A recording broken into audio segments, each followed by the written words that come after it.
Hey,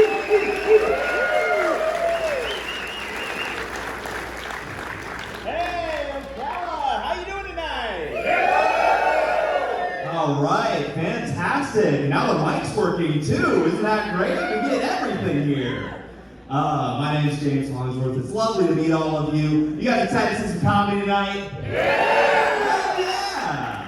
I feel like that was a little redundant though. That's my bad. My roommate says that I mansplain too much. And I think that's unfair, that women have this phrase when guys over-explain things. But us guys, we don't have a phrase when women do the opposite, which is not explain obvious things to me, and then get mad at me when I don't understand the obvious thing. Yeah, I'll give you an example. Did you guys know that if you don't clean out your lint traps to your dryers, well, you can start a fire? Yeah, well, I didn't know that. And if she would have just explained that to me, we wouldn't have had a problem, and she would still have a cat. No surprise here, she also says I'm not very empathetic. You don't know what empathy is? It's kind of like being psychic with feelings. But get this, her idea of being a good person is that when she feels bad, me and everyone else around her are also supposed to feel bad. Doesn't that just sound incredibly selfish of her? Yeah. Like if you're feeling bad, the goal shouldn't be to drag me and everyone else down here with you so we can all feel terrible. We should be working on getting you up here with me and neutral, where we both don't care about your dead cat. Who's with me? All right, good. It's a dead cat crowd. That's what we like to hear. It's going to be a great day for comedy. We love it. I've been dating my girlfriend for a little over 2 years now. As I tell that to audience, I realize that's not impressive at all. But it's great because we're past the awkward early phases in our relationship where we were struggling to recognize each other in public. Right? Because like when we first started dating, like I'm a bald white guy with a beard. So I blend in with all the other bald white guys with beards. This is just what we dress like when we can't afford the pills to keep our hair. My problem with recognizing her was she is a black woman with a bunch of different weaves and wigs. And on those early dates, she does not tell me what her new hairstyle is going to be. So she's going from like a bob cut to a long and wavy to dreadlocks. Like, come on, that's not fashion, that's a disguise. What are we doing here?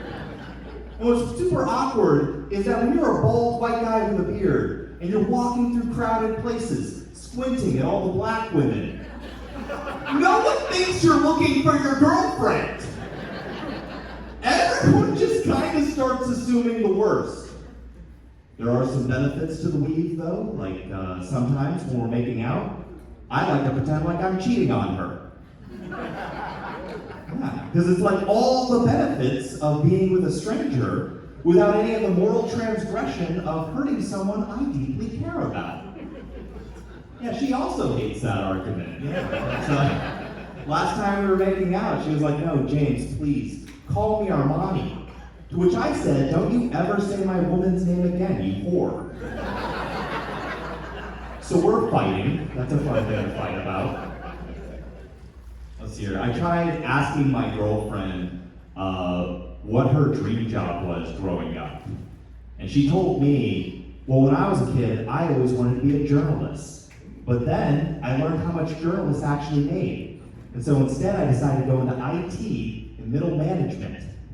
And I thought, wow, what a practical, sensible decision to make. You know, that's like the complete opposite of how I thought about things. Because when I was a kid, I told myself that I want to be a stand-up comedian. And that I'm prepared to die in poverty to make this work. And I think it's like the difference of that mentality, why we get to live such different lives. Like I get to live my dreams, and she gets to live in a house. It's a really nice house. I'm hoping she'll let me move in sometime. Any homosexuals in the audience? Come on, let me hear it. Okay, you all have standards. We had one. We had one brave, basically homeless soul. I appreciate it. No, but despite that joke, I do in fact live in a house. Yeah. And until that family discovers me, I'm technically not homeless, so it's great. Everything's happening great for me. I tried complimenting my girlfriend's eyes the other day, but she wouldn't accept the compliment. She was like, no, James, my eyes are brown. there's nothing special about having brown eyes. To which I wanted to say, it's not really about the color of your eyes that make them beautiful. It's about the feelings of intimacy and belonging I feel when I look into your eyes that I can't feel when I look into anyone else's eyes. That's what I wanted to say, okay? But that requires a level of emotional honesty that I do not possess in the moment, so instead I panicked and I said, no, your eyes are beautiful. In fact, I wish you didn't have eyelids so I could always look into your eyes. And that hits a little different. It's basically the same thing, but the ladies, these dames, they don't take it the same way. Let's see here. I like women with small boobs. Because I feel like you get to know them as people. Yeah, I'm telling you guys, if you avoid the titties, there's a person behind there. There's something special beyond the titties. When I first started paying attention to these women, it was like I could talk to my dog for the first time, It was wonderful. I'm kidding. No, it's fine. Women are great. Everyone loves that joke.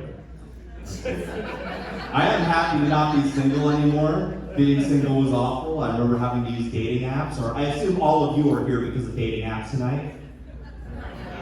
Okay, don't get too defensive. Years ago. Okay, I didn't need an explanation. I'm better than that now. Okay, you win. I remember one time I was on a dating app and I was swiping through when I came across this beautiful woman with a bunch of tattoos. And she would have been perfect too if it wasn't for the tiniest of swastika tattoos. Yeah, you know how you'll come across a perfect 10, but then she has a swastika tattoo and it drops her all the way down to a 7? For some people, only as low as a 9. There we go. But what was weird about this girl was she wasn't white. That's kind of a prerequisite if you want to be a proper white supremacist, right? So I thought, okay, maybe the swastika tattoo, maybe it's like a Buddhist swastika or a Hindu swastika, right? Because that symbol, it actually means different things in different parts of the world. Yeah, when I looked closer, it turned out to be a Charles Manson tattoo. So not exactly the religion I was hoping for. Not at all. I remember my roommate, she took me out on a double date with one of her gal pals. Same roommate whose cat I killed in the first bit. And to do this, they wanted to go to a gay bar. Because we're all very socially liberal. I thought, okay, it's not a big deal as long as, the girls are there. But shortly into the night, the two women at our party ordered drinks and then immediately went to the restrooms. Now, me and this other guy had to watch their drinks as if, whose cell phone? Who? Come on, stand up. Stand up for the class. Come on, give her an applause. Give her an applause. Yeah, come on, stand up for a moment. Stand up for a moment. We love you. You're great. No, it's not an emotion. All right, so this is the quick part of the show where we just remind everyone, please silence your cell phones. I guess technically I'm a host and I'm supposed to say something to that effect, so this is partially both our responsibility right now. But do be courteous to the comics that are coming on stage, okay? Where was I at? Gay bar? We were at a gay bar? You and me? What? Okay, we're watching the drinks, as if anyone was going to do anything to their drinks at the gay bar. But as I'm standing there, I'm thinking, oh no, now that the girls are gone, all these gay guys are going to start hitting on me. And I'm going to feel really uncomfortable. And it turns out the only thing more uncomfortable than a bunch of gay men hitting on me is having a bunch of gay men hit on my more attractive friend standing next to me. It wasn't even just the gay guys, it was all the straight women who came just to dance. It was the trans people. I was getting passed up by the entire Kinsey scale. That hurts after a while. I eventually chased one of these gay guys out of the bar screaming, hey, you get back here, you compliment my eyes this instant. He did not, as I am apparently an ugly crier, even without eyelids. Okay. Hey, you guys have all been great. Are you guys ready for your next comic? All right then, please welcome to the stage the very funny, the always hilarious Lauren Defoe.